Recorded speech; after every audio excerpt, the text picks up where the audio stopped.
Today is the 15th day of February 2015, and I'm very pleased to have Noel with us. He is a dear friend and has been instrumental in the work of the Matrimonio Gardens, and I welcome him. Welcome, Noel. Thank you very much. I'm honored to be here.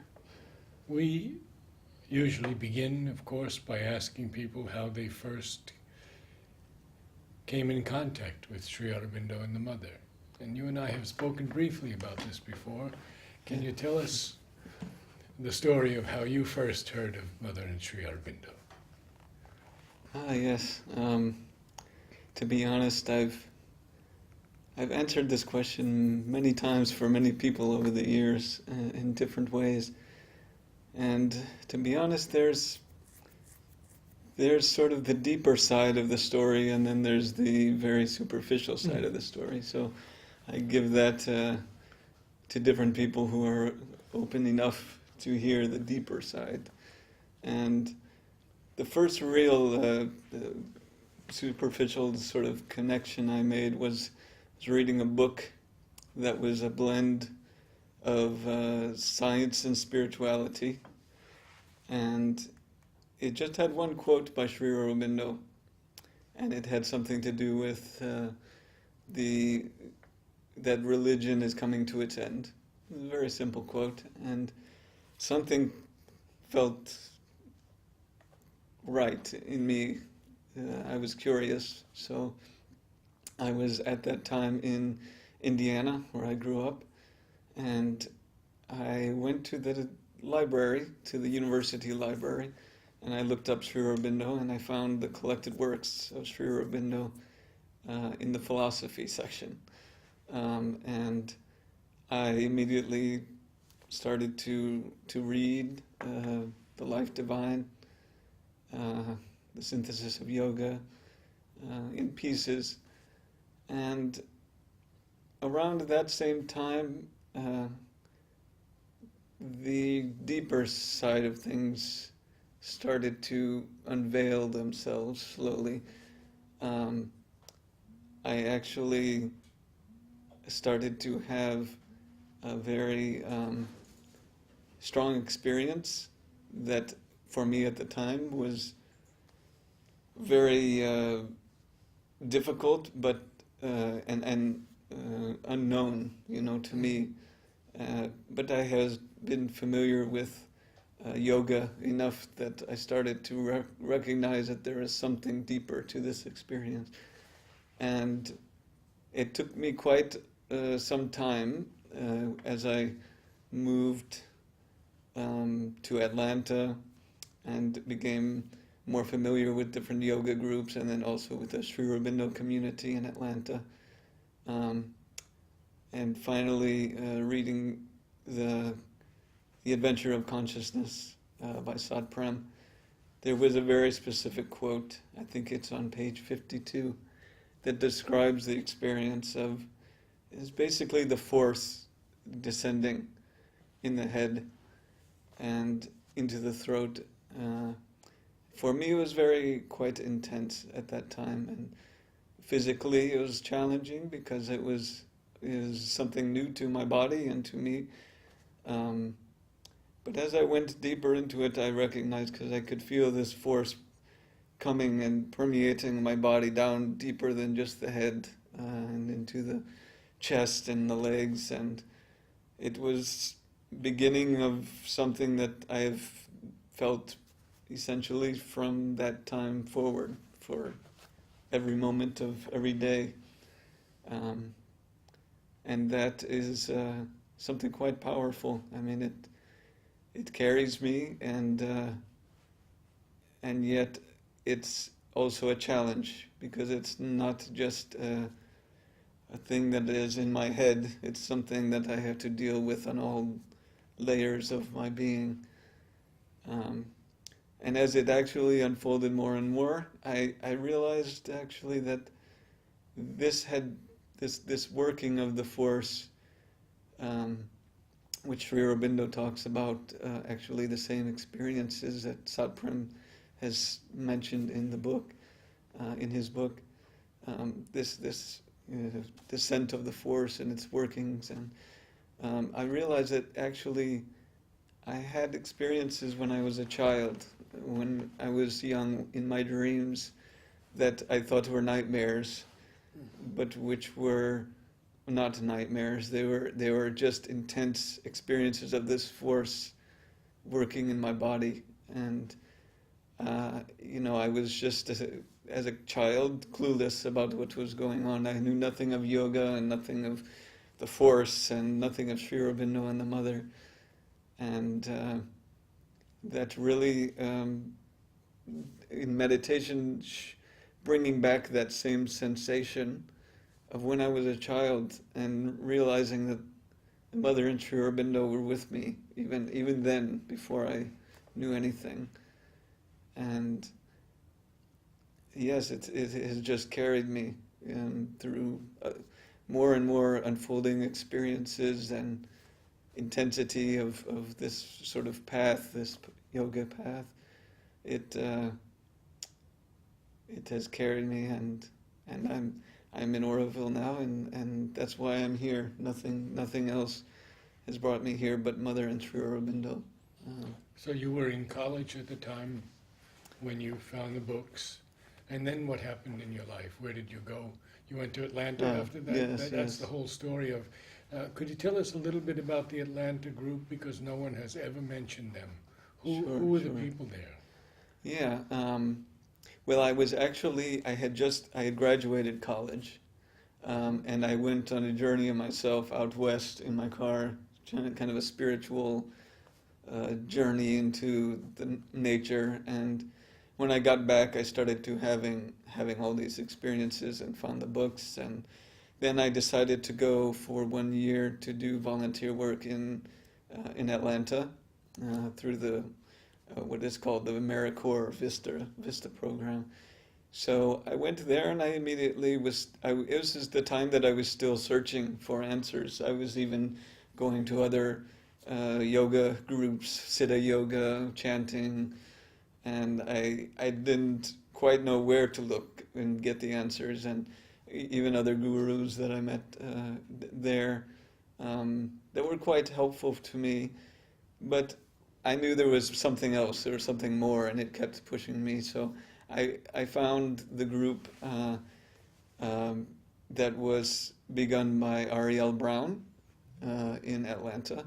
She had a small group of devotees that would meet for darshan times and for other just gatherings relating to the yoga, and I got involved with that, and she and her husband David at the time became very close friends of mine. She was doing a lot of work in herself with the consciousness of the cells. This is something that she had a very intense experience since she was a child, a baby, that she remembers consciously. And unfortunately, she had, at the time, even when I met her first, she had cancer in the colon for many years, and was doing this work in the cells and on healing. And so the community there was sort of surrounded by her. She was sort of that center that held together a very small group, but a very nice group that kept us kind of going. So what brought you to Auroville? Well, when I first started to look into the centers around the country and in Atlanta, and I came across Ariel's information. I also came across the information on Auroville and the ashram, and I was immediately drawn to Auroville. It sounded like the place that I wanted to be, and it took me time. I wasn't sure. I knew that I wanted to be in, or I was drawn to the yoga of Sri Aurobindo and the Mother, and at that time I had been involved with another sort of yoga studio in Atlanta, and there was a point where I I don't know how, but it just clicked. Like I realized this other yoga path and these other gurus that I had been kind of connecting with were not my path at all, and that I needed to be with Sri Aurobindo and the mother, and that meant for me I needed to go and visit the ashram.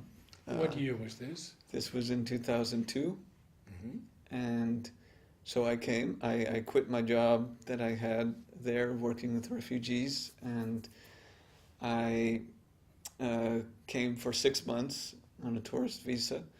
So I was in the ashram for 4 months, my first time, and went to Auroville also for 2 months to visit, and I remember feeling as if I could live in either place. Like I was drawn to both the ashram and to Auroville. But when I went to Auroville the first time, walking along the path to the Matra Mandir, to see it from outside for the first time, before I even saw it, I was walking amongst many trees and flowers that were there at the time, and I felt that heart opening, just expanding and opening, and that bliss. And I knew that this place would be something would be there for my future. You know, I knew eventually, even if it took me quite a number of time, a little bit of time before I was able to manifest coming here to live. And also at that time I had been able to see the display of the original sort of, I guess it was ideas for the Matra Mandir Gardens that Paolo Oh, yes. did. Paolo's exhibition. And yeah, his exhibit, and something about one of his gardens, it was the Progress Garden, I saw, and I just connected with it, and I felt I want to come back and work on that garden. You know, that Progress Garden is something. So I just felt very connected. I worked a little bit in the Pichandiculum forest with Joss for a while I was volunteering there for two months. And yeah, I just felt immediately that something would bring me back. I would come back at some point in time. But then your visa expired, so you had Yes. to go back. Yes, And what happened then? I knew I had to go back. I felt there was nothing in me that knew that it would happen immediately, that I would return. I knew that there were things I had to go through. So I returned home first to Indiana, see my parents for a little while and visit family. But then I felt, actually before I had returned, I had asked the Lodi group, the Sri Aurobindo Sadhana Pitam, where Dakshina and at the time Vishnu and Larry were staying and living. I asked them if I could come and stay there for some time after returning. So I went there in 2003, January, and I stayed there for 7 months just to sort of readjust to the whole new person that I was becoming and had coming from here. And that was really a wonderful experience there as well, to be able to sort of work there in the gardens and to work on some renovations there and just do a lot of physical work. And You worked with Angelo? I did not work with No? Angelo at that time. He came Oh. a few months after I left, Oh. and that was when he arrived. So it was Vishnu and Larry Seidlitz, Larry Seidlitz, yes. whom we interviewed So- here. So yes, Larry was there at the time. He was a member, and And Dakshina. of and course. Dakshina, yes, of course, he was there, and some others that were people who were involved from the surrounding community and the retreats, who brought in people from San Francisco and Sacramento, and so I You met met Linda Lester?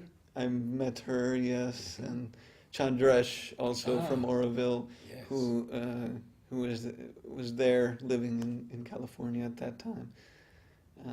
So I met a lot of people and And so you was stayed there. for 7 months. stayed for 7 months. And then I felt also that that place is it's very nice, and part of me felt also I could live there, but something told me I needed to be more connected with the outer world, because there it's very secluded, quite isolated in farmland. It's very beautiful place, but something told me I needed to be more in the midst of the world, and something drawing me back to Atlanta to work. And part of that was a connection with Ariel Brown. She wanted to do a book on cells, and to do some work with her writings that she had done. And so at the time, she actually, when I returned, she actually was very sick, and getting towards the end. I met her a number of times, and we tried to do a little work together, but she was quite ill and just really unable to do very much, unfortunately. And yeah, by 2004, the spring, she passed away, which was, yeah, it was a difficult time, but I knew that was why I had to return to see her again, connect with her, and with David, her husband, who had a very difficult time. But I wanted to be there for him, and so I stayed. I stayed for, it took me 4.5 years finally. I thought maybe 2.5 years before I would return to Auroville, but it took about 4 years, 4.5 years, and I just knew it was time. And I had been working in various jobs, part-time jobs with nonprofits, and with adult literacy and trees, and so it all sort of felt like I was always questioning when's the right time going to be, you know. Yeah.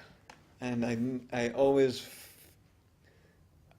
only done something when I felt this is the time, like the willpower was there, the force was there, the divine sort of pushing me, saying yes. And so it was time, and I made my plans. I came to Auroville for the 3 months that they require, and found my place in Matrimony Gardens, and began the adventure.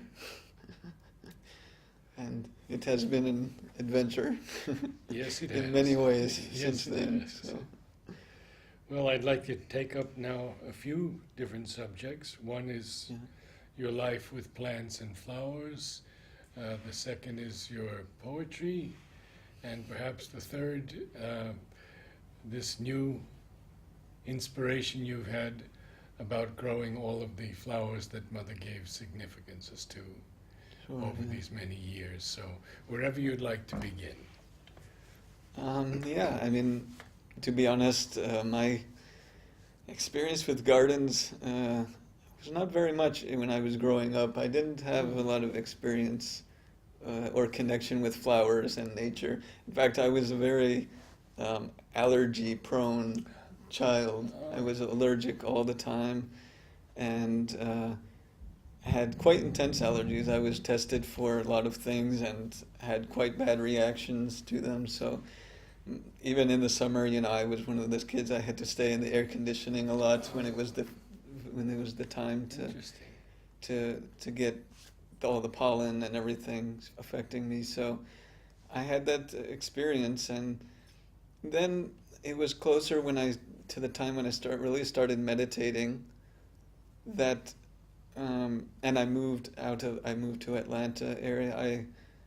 I started not having allergies. It's like they just left when I started to meditate, and since then I have not had that anymore. You know, when I realized that this allergy problem, it was so much in this mental place. When you get very mentalized and this vibration, almost like bees around your head, that mental activity, it really affected that allergy experience in the body. And so when I was able to just keep myself calm, it was not there. And so I've had that experience where I just know that things can be healed, and even afterwards I had experiences with my like swelling of my eye where people tell me you have to go to the doctor or the hospital, and just random swelling for no reason. And I said, no, I'll do my inner work and do some Reiki, which I do, and it goes. Sometimes it takes longer than others, but eventually that allergy couldn't stop me anymore from being sort of more connected with nature. And I remember really the first moment when I really opened up truly to nature, and that was to trees, was when I was going on this trip out west in the western U.S., and I was crossing the border from Nevada into California. And I went from like almost desert conditions in Nevada to all of a sudden crossing the border, and it's just these gigantic trees. I've done that. I know what you mean. And mountains, and it was just, it just hits you. Yeah. And the trees were so majestic. It was just this experience of the heart opening, and so I went into the sequoias and the redwoods, the largest trees in the world, and I just stood there and I was like in a fairy tale, and I just felt this connection with these trees. And from then on, it was like I was a tree person. I went to Atlanta, started volunteering with Trees Atlanta, which does these volunteer tree plantings around the city. Yeah. And after a little while, I started to work with them part-time. So I really got a lot of my experience through them, through arborists, through working with the trees and pruning, planting, and all of that. And then coming to work in Matra Mandir and working with Tina closely, and you, we, exploring the different meanings of flowers and flowering plants, and from all different shapes and sizes. It was a whole new thing for me. I didn't have that connection with the flowers, that kind of thing. And never an allergic reaction. No, never an allergic reaction. Not well. I guess I could qualify. There are a few plants and a few trees where, when I'm working with them, if I'm pruning, that I get a little itchiness on my skin, but not the kind of reaction that I ever had before. And even that now, I don't have like I did in the beginning. Like develop sort of more of a tolerance for working with the earth here and the plants. So I'd like to go back just a little bit, and if you wish to talk about it, you don't have to, but have you had any experiences with Sri Aurobindo and Mother that you could talk about? Yeah. My experiences mainly with them as figures, as the persona of Sri Aurobindo and the Mother, is more in dreams, or what even I could call dream experiences, because for me they're not dreams, they're not subconscious things, they're very much experiences on these other realms. And I've had some dreams. Even when I first came to the ashram, I had at first this dream where I was in sort of a laboratory setting, and I could see some doctors and scientists looking at me from behind some glass window, and I was on a table, and it was like a laboratory going on with me, some laboratory experiment. But I felt this presence of Sri Aurobindo there with me, as if it was something was going on deeper. It was just sort of an external way of telling me something is going on that's in the body, that dealing with, because it was very much a a laboratory of a doctor type experimental place, and I knew that that would be associated with more the body and the material side of the yoga. So, and for me, that's actually what really drew me into the yoga more, which when I learned about, matter being divine, the cellular consciousness, I connected with that instantaneously. Like I almost felt my body and my cells reacting to that truth, like responding to it and knowing, yes, this is there, this is true. And that was one dream that was kind of the beginning, and then I had a dream with very much with Sri Aurobindo, where I was in a house and the lighting was very dim. It was not a bright light house. It was just very shade dark, but you could see. I could see Sri Aurobindo, and he was there, and he didn't say anything. It was not. It was just a connection. And then I remember going down into the basement, starting to go down into this basement, and it got darker and darker, and it was just completely black dark, but I could still see people who were there that I recognized from my life. And there was panic. There was many people panicking and afraid, and they're in this darkness, and I was not panicked. I was there, and I started bringing some of them up the stairs, and I said, "There's nothing to be afraid of. We'll be okay," And I knew Sri Aurobindo was there, so it was just like I was trying to help those who are in such a panic and a fearful state to rise out of that state. But of course, I think there's probably much more to put to these things than I recognize mentally. And then the most significant, I think, dream with Sri Aurobindo was, again, it's very simple and very quick. It was, I just saw him in full form, from head to toe, standing before me. And I had the sense of some other being beside me, like a friend or a partner, a soulmate, I don't know who. But I looked Sri Aurobindo, and then I looked to the side. I didn't see anyone, but it was very, the space around me was very empty. It was just Sri Aurobindo, and it was light around. And at that moment, the moment that I looked back at Sri Aurobindo, his body had lost the physical external form, but was just the skeletal and muscular and organic. The picture that you see in doctors' offices that show all the organs and the flesh and the muscles, and it was just that image. And I saw him standing there as if it had just, the skin had been pulled away. And at that moment, my being entered Sri Aurobindo. I just flew with this friend of mine, this soul partner. We just emerged with Sri Aurobindo. And that's when I woke up. I woke up at that moment, and that has stayed with me forever. I mean, Since then it was quite powerful. With Mother? With Mother, I have not had visual experiences.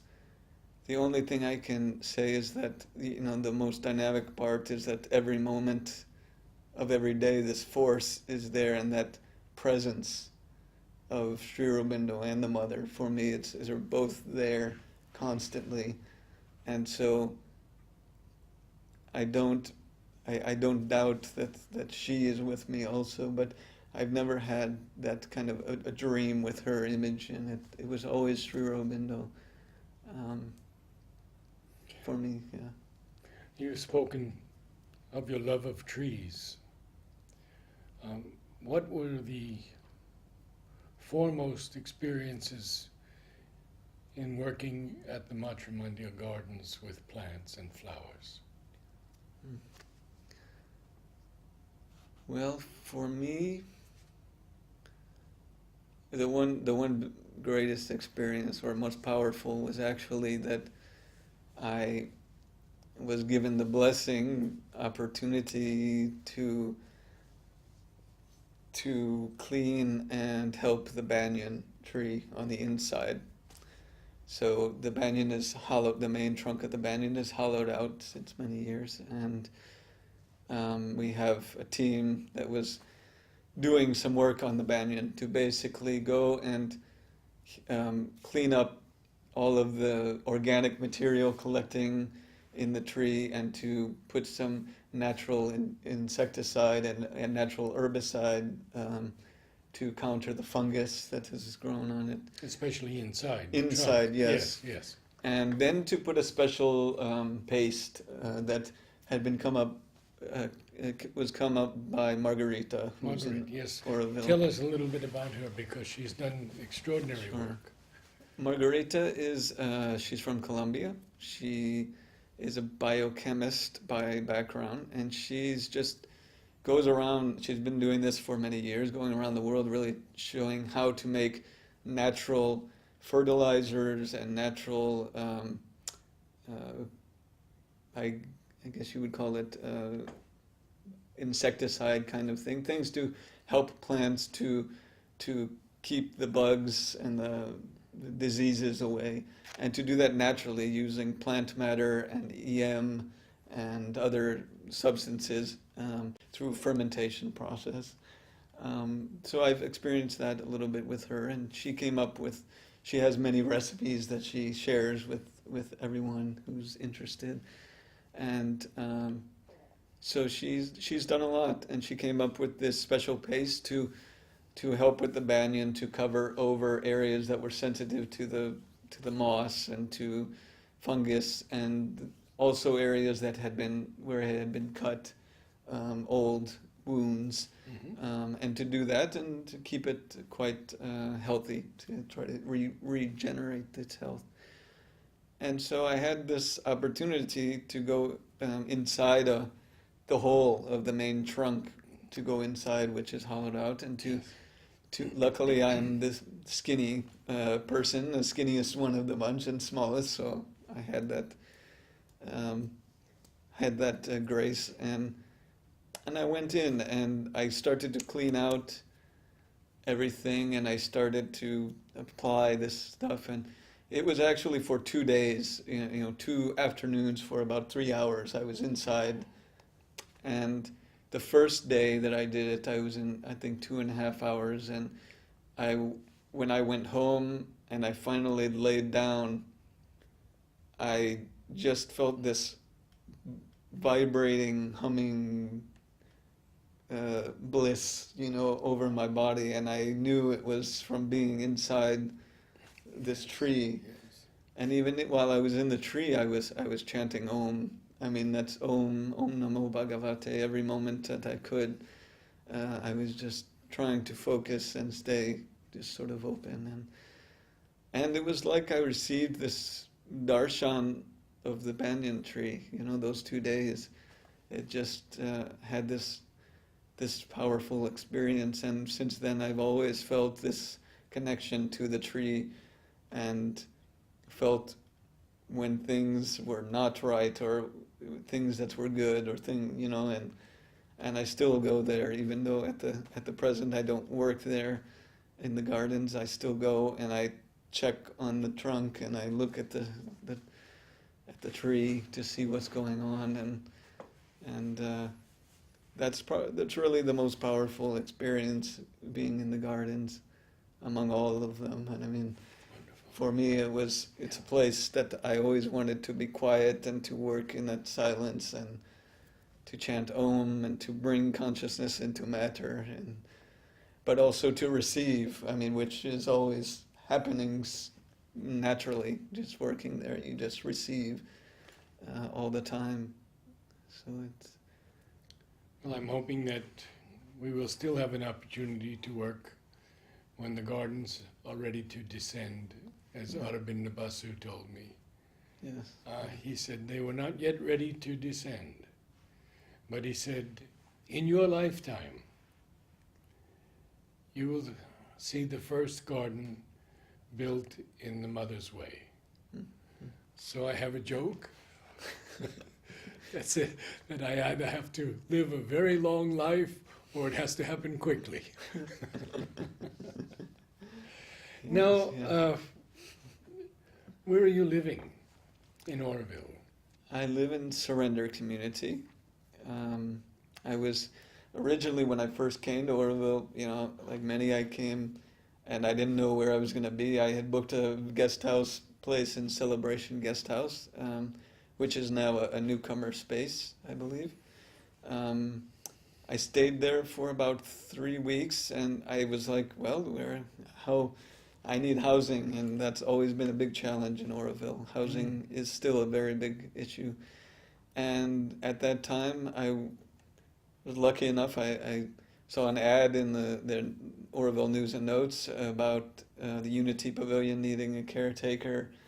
So I went immediately straight there to Shivaya, who was working there, and I met her, and I said, I'm interested, and so I ended up becoming the caretaker there, and I lived there for 3.5 years. Oh. That was inside a room that is smaller than this, probably 12 square meters, a little storage room.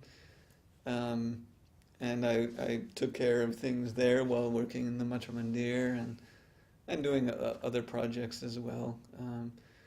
And then finally I found a place in Surrender, which was opening up and that I could afford to sort of get into. So I eventually got to Surrender, and that was in 2011. I moved in there. So for 4 years now, I've been there and doing a little bit of garden stuff in my small, tiny square area.